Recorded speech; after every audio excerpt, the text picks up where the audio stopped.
ከዚህ በፊት የነበረው ተረጋ 9 ሚሊዮን ድረስ ብቻ ነበር ያገለግለው 9 ሚሊዮን ተሽከርካሪዎችን ነበር የሚያስተናግደው። አሁን ላይ ክቡር ሚኒስትሩም ሲገልጽ እንደነበረው በ20 ዓመት ጊዜ ውስጥ ከ1.6 ሚሊዮን አካባቢ ደርሰናል። ከዚህ በኋላ የአውቶሞቲቭ ኢንዱስትሪ የመኪና ቁጥር እያደገ ባለበት ሂደት ውስጥ የመመዝገብ አቅማችን ከ9 ሚሊዮን በኋላ ስታክ ያደርግ ነበር። ስለዚህ አሁን ባለን በዚህ አይነት ኮምቢኔሽን የምንቀጥል ከሆነ 120 ሚሊዮን ተሽከርካሪዎችን ማስመዝገብ ያስችለናል ማለት ነው። this all data እዚህ ጋር በቺፕስ ተቀምጧል።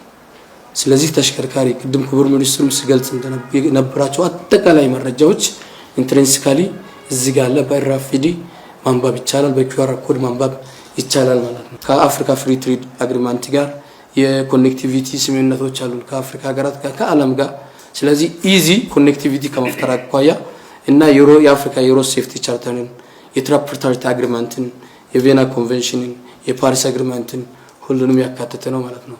ስለዚህ የወርልድ ትርክትን ብቻ ሳይሆን አፍሪካን የማስተሳሰር በስታንዳርድ እና በፈረምናቸው ህጎች ደግሞ ታምኖር የመገኘትን ኮሚትመንት የያዘ ነው ማለት ነው።